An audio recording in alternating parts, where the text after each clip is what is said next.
Hi friends, welcome to Vidran TNPSC Academy. So TNPSC பொது தமிழில் புதிய திட்டத்தின் கீழே இப்போ இருக்க அந்த நியூ சிலபஸ் பேஸ் பண்ணி குரூப் 4 குரூப் 2 ரொம்ப யூஸ்ஃபுல்லாக இருக்கிற மாதிரி இப்போ 2026 படிக்கிற ஃப்ரெஷர்ஸ் எல்லாத்துக்குமே ரொம்ப யூஸ்ஃபுல்லாக இருக்கும். யூனிட் 7 தமிழ் அறிஞர்களும் தமிழ் தொண்டும் அப்படின்ற தலைப்பு கீழே நமக்கு ஒரு 15 கேள்விகள் கேட்பாங்க. அதில் அறநூல் தொடர்பான செய்திகள் அப்படின்ற தலைப்பு கீழே யார் யார் இந்த நாலடியார் நான்மணிக்கடிகை இந்த மாதிரி நிறைய இதை வந்து கொடுத்துருக்காங்க, அறநூல்கள் வந்து நிறைய கொடுத்துருக்காங்க. அதில் இப்போ நம்ம இரண்டாவதாக நம்ம சிலபஸில் இருக்கிற நான்மணிக்கடிகை பற்றி தான் பார்க்க போகிறோம். அண்ட் ஸ்கூல் புக்கில் ஒரு இடத்துல பாடல் கொடுத்துருக்காங்க, ஓல்டு புக்கில், அந்த பாட்டும் இந்த வீடியோலேயே நம்ம பார்த்து தரலாம். ஓகேவா? ஸோ இந்த வீடியோ ரொம்ப யூஸ்ஃபுல்லாக இருக்கும். வீடியோ வந்து ஸ்கிப் பண்ணாமல் பாருங்கள். ஓகே, ஏன்னா நிறைய இன்ஃபர்மேஷன்ஸ் இருக்கும். அண்ட் அவுட் சோர்ஸ் புக்கில் உள்ள இன்ஃபர்மேஷன்ஸ் எல்லாமும் வந்து இந்த வீடியோவில் கலந்து தான் இருக்கும். அப்படியே இதில் உள்ள எல்லாத்தையுமே நீங்கள் படிச்சுக்கிட்டீங்க அப்படின்னா இதை தாண்டி வேறு எதுவும் கேட்குறது இல்லை. ஓகேவா? So questions, previous year question வந்து நான் தனியாகவே வந்து அறநூல் தொடர்பான செய்திகள் அப்படின்ற தலைப்பு கீழே வர எல்லாத்தையுமே வந்து தனியாக நான் ஒரு வீடியோவாக போடுறேன். அதனால் இதில் வந்து இப்போ நான் ப்ரீவியஸ் இயர் கொஷின் வந்து நான் போடலை. ஸோ இப்போ வீடியோக்குள்ளே போயிடலாம். நான்மணிக்கடிகையோட ஆசிரியர் யார் அப்படின்னு பார்த்தோன்னா விளம்பி நாகனார் அப்படின்னு சொல்லக்கூடிய ஒருத்தர் தான். ஸோ இந்த விளம்பி நாகனார் அப்படின்றத இவருடைய இயற்பெயர் என்ன அப்படின்னு பார்த்தோன்னா நாகனார் அப்படின்றது தான். விளம்பி அப்படின்றது அவருடைய ஊர் பெயரை குறிக்கிறது தான் விளம்பி நாகனார் அப்படின்றது பேர். இது ரொம்ப இம்பார்ட்டண்ட். விளம்பி நாகனார் அப்படின்றதுல விளம்பி அப்படின்றது வந்து அவருடைய அந்த பேர் வந்து என்ன அப்படின்னு கேட்பாங்க. அவர் பிறந்த ஊரோட பேர் தான் விளம்பி அப்படின்றது. ஓகேவா? ஸோ இவருடைய பாடல்கள் அப்படின்னு பார்த்தோன்னா கடவுள் வாழ்த்தோடு சேர்த்து 104 பாடல்களை கொண்டது. கடவுள் வாழ்த்து நீங்களாக 104 பாடல்களை கொண்டது. 2 கடவுள் வாழ்த்து பாடல் இருக்குது, 104 வெண்பா. ஓகேவா? அது வெண்பாக்கள் வந்து கேட்பாங்க. ஓகே, அடுத்து வந்து இந்த கடவுள் வாழ்த்து பாடல் வந்து யாரை பற்றி இருக்குது அப்படின்னு பார்த்தோன்னா திருமாலவர்களை பற்றி எழுதுனதான் இந்த கடவுள் வாழ்த்து பாடல். ஓகேவா? ஸோ இந்த நான்மணிக்கடிகையில் உள்ள 7 மற்றும் 100வது பாடல், 7 மற்றும் 100வது பாடலை ஆங்கிலத்தில் மொழிபெயர்த்தவர் யார் அப்படின்னா ஜியு போப் அவர்கள். ரொம்ப இம்பார்ட்டண்ட். அடுத்து தொல்காப்பியம் குறிப்பிடும் அம்மை என்ற வனப்பு வகைக்குரியது எது அப்படின்னு கேட்டாங்கன்னா நான்மணிக்கடிகை தான். ஓகேவா? இந்த பாயிண்ட்டையும் பார்த்துக்கோங்க. அடுத்து வந்து இந்த நான்மணிக்கடிகை வந்து அறநூல் சார்ந்த ஒன்று. ஓகேவா? ஸோ நான்மணிக்கடிகை வந்து அறநூல் சார்ந்த ஒன்று, விளம்பி நாகனார் அவர்கள் இயற்றியது அப்படின்னு நம்ம பார்த்துருக்கோம். ஓகேவா? 101 வெண்பாக்களை கொண்டது. ஓகே, 104. ஓகே, அடுத்து வந்து பாவகை என்ன அப்படின்னா வெண்பா. எந்த காலத்தில் இயற்றப்பட்டது அப்படின்னா கிபி 4ஆம் நூற்றாண்டு. எல்லாமே பாயிண்ட்ஸாக தான் கொடுத்துருக்கு. எல்லாமே ரொம்ப இம்பார்ட்டண்ட், அப்படியே படிச்சுக்கோங்க. அடுத்து வந்து நான்மணிக்கடிகை அப்படின்றது என்னென்னா ஒவ்வொரு பாடல்லையும் ஒரு 4 அறக்கருத்துக்கள் உடையதாக அமைச்சிருக்காங்க. அதனால தான் வந்து நான்மணிக்கடிகை அப்படின்னு சொல்கிறாங்க. ஓகேவா? அதுக்கப்புறம் வந்து இந்த பாடலோட அந்த நான்மணிக்கடிகையோட பெயர் காரணம் பார்க்கலாம். 4 மணிகளால் ஆன அணிகலன்கள், அதாவது ஆபரணங்களை 4 மணிகளால் ஆன ஆபரணங்களை உடையது அப்படின்ற மாதிரி சொல்கிறாங்க. ஓகேவா? ஸோ அப்போ இதில் நான்மணிக்கடிகை அப்படின்றதுல இந்த கடிகை அப்படின்றது என்னென்னா அணிகலன் அப்படின்ற பேர் குறிக்கும். அதுக்கப்புறம் வந்து துண்டு அப்படின்னு சொல்கிறாங்க. கட்டுவடம், அதாவது நெக்லஸ் சொல்லுவோம்ல, கட்டுவடம், அப்புறம் தோல்வளை, இந்த 4 பொருள்களும் படும். ஓகேயா? கடிகை அப்படின்றது என்ன பொருள் வரும் அப்படின்னா அணிகலன், துண்டு, கட்டுவடம், தோல்வளை அப்படின்ற 4 பொருள் படும். ஓகேயா? அடுத்து வந்து ஒரு கொஷின் கூட கேட்டிருப்பாங்க, துண்டு என்னும் அடைமொழியால் கொண்ட நூல் எது அப்படின்னு கேட்பாங்க. நான்மணிக்கடிகை தான். ஓகேவா? இதையும் பார்த்துக்கணும். அடுத்து நான்மணிக்கடிகையை பிரித்து எழுதியிருக்காங்க. 4 கூட்டல் மணி கூட்டல் கடிகை அப்படின்னு பிரித்து எழுதியிருக்காங்க. ஓகேவா? ஸோ 4 மணிகளாலான ஆபரணங்கள். இந்த 4 மணிகள் வந்து என்ன அப்படின்னு பார்த்தோன்னா முத்து, பவளம், மரகதம், மாணிக்கம். ஓகேவா? முத்து, பவளம், மரகதம், மாணிக்கம். ஓகேவா? இது நோட் பண்ணிக்கோங்க. இது நான் இதில் கொடுக்கல, உங்களுக்கு ஓரலாக கொடுக்குறேன். ஓகே, அடுத்ததான் வந்துட்டு 4 மணிகள் பதிக்கப்பட்ட ஆபரணம் அதாவது அந்த கடிகை அப்படின்ற வார்த்தையை சொல்கிறாங்கல்ல, அது எவ்வளவு அழகாக இருக்குமோ அதுபோல் ஒரு செய்யுளிலும் 4 அரிய கருத்துக்களை எடுத்துரைப்பதால் இந்த பெயர் பெற்றது அப்படின்னு சொல்கிறாங்க. ஓகேயா? அடுத்து நிலையில்லாத பொருளை தேடி அலையும் மனித வாழ்வை முறைப்படுத்துவதற்காக இந்நூல் இயற்றப்பட்டது. இந்த பாயிண்ட் ரொம்ப முக்கியம் அண்ட் புதுசாகவும் கூட இருக்குது. ஓகேவா? அதனால் இதையும் பார்த்துக்கோங்க. அடுத்து நான் ஏற்கனவே சொன்னேன் இல்லையா, துண்டு என்னும் அடைமொழியால் குறிக்கப்படும் நூல் எது அப்படின்னா நான்மணிக்கடிகை. அடுத்து மணிமொழி கோவை அப்படின்றத வந்து எதை சொல்லுவோன்னா நான்மணி கடிகை, முதுமொழி காஞ்சி, ஆசார கோவை இந்த மூன்றையும் சேர்த்து தான் மணிமொழி கோவை அப்படின்னு சொல்லி சொல்லுவாங்க. ஓகே, 14 கீழ்கணக்கு நூல்களில் இருக்க நான்மணி கடிகை, முதுமொழி காஞ்சி, ஆசார கோவை இது மூணையும் சேர்த்து தான் மணிமொழி கோவை அப்படின்னு சொல்கிறாங்க. இதையும் வந்து நோட் பண்ணிக்கோங்க.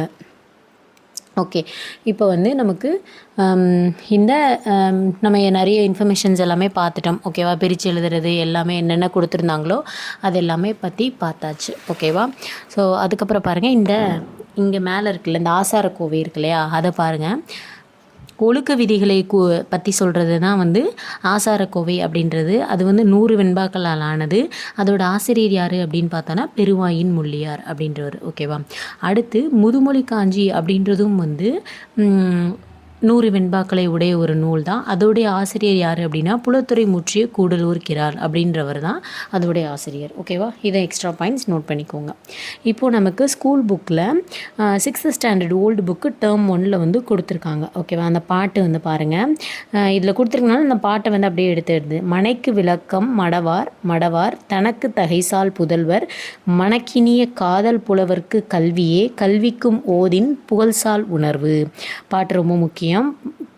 என்ன பொருள் பாருங்கள். மடவார் அப்படின்னா பெண்களை பற்றி சொல்கிறான், பெண்கள். ஓகேவா, தகைசால் அப்படின்னா பண்பில் சிறந்த, மணக்கினிய அப்படின்னா மனதுக்கு இனிய, காதல் புதல்வர் அப்படின்னா அன்பு மக்கள், ஓதின் அப்படின்னா எதுன்னு சொல்லும்போது, புகழ்சால் அப்படின்னா புகழ் தரக்கூடிய ஒன்று, உணர்வு அப்படின்னா நல்ல எண்ணம். ஓகேவா, இப்போ பொருள் பாருங்கள்.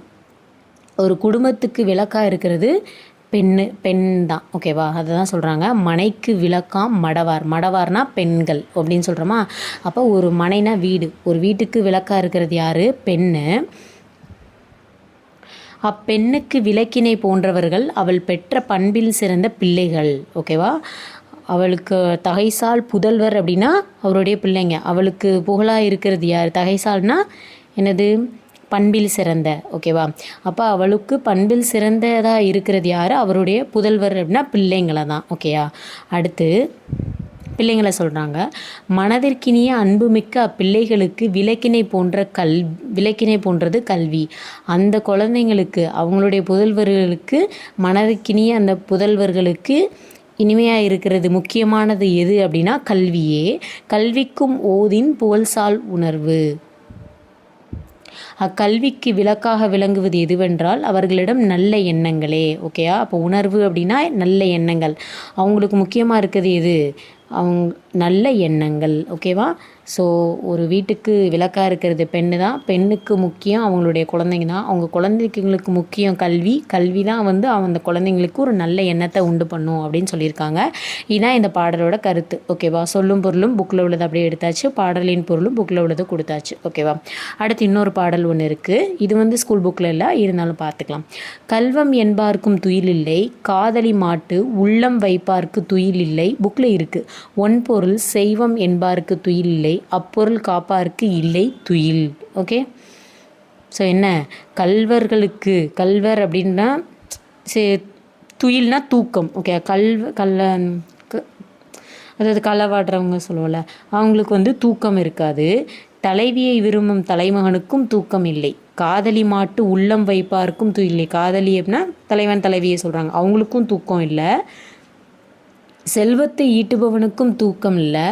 அதாவது என்ன? ஒன்பொருள் செய்வம் என்பாருக்கும் துயில் இல்லை. அந்த பொருளை காத்து இருக்கிறவனுக்கும் தூக்கம் இல்லை. செல்வத்தை ஈட்டுபவனுக்கும் தூக்கம் இல்லை.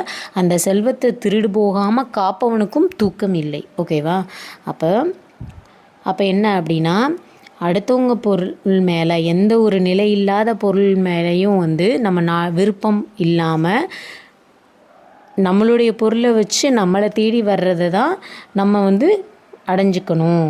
அப்படின்றது தான் நம்ம வாழ்க்கையில் முக்கியமான நோக்கம் அப்படின்னு சொல்கிறாங்க. ஓகேவா, நிலையில்லா பொருட்களின் கண் நாட்டம் கொள்ளாமல், எதுவுமே நிரந்தரமே இல்லாத ஒரு பொருட்கள் மேலே நாட்டம் இல்லாமல் மெய்ப்பொருளை தேடி அடைவதே மனித வாழ்வின் நோக்கம் அப்படின்னு சொல்கிறாங்க. ஓகேவா, ஸோ பாட்டு வந்து ஒன்ஸ் அகெயின் பார்த்துக்கோங்க. துயில் இல்லை அப்படின்னு வருது. இது வந்து நான்மணி கடிகை. ஓகே, அடுத்து ஒரு சில மேற்கோள்கள், முக்கியமான மேற்கோள்கள் எல்லாமே முக்கியம், ரொம்ப படிக்கணும். ஓகே, யார் அறிவார் நல்லால் பிறக்கும் குடி. இது அவங்களுடைய மேற்கோள் தான். இந்நிலத்து மண்ணுதல் வேண்டின் இசை நடுக, தன்னோடு செல்வது வேண்டின் அறம் செய்க, வெல்வது வேண்டின் வெகுளி விடல். இதுவும் அவங்களோட தான். ஓகே.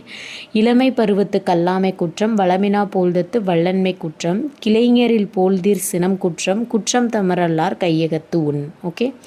இதுவும் அந்த வரிகள் தான், படிச்சுக்கோங்க. நிலத்துக்கு அணி நெல்லும் கரும்பும், குளத்துக்கு அணி தாமரை, பெண்ணுக்கு அணி நாணம். ஓகே. இதெல்லாமே அவுட் சோர்ஸ் புக்கில் இருந்ததுங்க. அதனால் வந்து அதில் இருக்கிறத நம்ம வந்து எடுத்து போட்டிருக்கோம். ஓகேவா. அது எல்லாமே இந்த பின்னாடி வர அந்த மேற்கோள்கள் எல்லாமே அவுட் சோர்ஸ் புக்கில் இருந்ததுதாங்க. அதனால் படிச்சுக்கோங்க. ஈன்றாலோடு என்ன கடவுளும் இல், கொண்டானீர் சிறந்த கேளிர் பிறர் இல். ஓகே. இதுவும் அவுட் சோர்ஸில் உள்ளது தான், படிச்சுக்கோங்க. ஓகேவா. ஓகே. ஸோ இதோட அவ்வளோதான். ஓகேவா. ஸோ அவுட் சோர்ஸ் புக்கில் உள்ள இன்ஃபர்மேஷன் அண்ட் ஸ்கூல் புக்கில் இருந்த இன்ஃபர்மேஷன்ஸ் அண்ட் ஒரு சில எக்ஸ்ட்ரா இன்ஃபர்மேஷன்ஸ் இதை பற்றி எல்லாமே நம்ம வந்து ஃபுல்லாக டீட்டெயிலாக பார்த்தாச்சு. ஓகேவா. ஸோ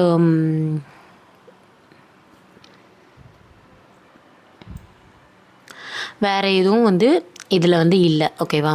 ஸோ அதுக்கு வேறு என்ன அப்படின்னா, இங்கே கொடுத்துருக்க இன்ஃபர்மேஷன்ஸ் எல்லாத்தையுமே வந்து நல்லா படிச்சுக்கோங்க. ரொம்ப ரொம்ப முக்கியமானது ஒரு சில இம்பார்ட்டன்ட் நோட்ஸ் எல்லாமே சொல்லியிருக்கோம். ஓகேவா. ஸோ இந்த லைன்ஸ் எல்லாமே ரொம்ப முக்கியம். ஒரு நிமிஷம் நான் ரீட் பண்ணுறேன் பாருங்களேன். இளமை பருவத்து கல்லாமை குற்றம், பலமிலா போல்தத்து.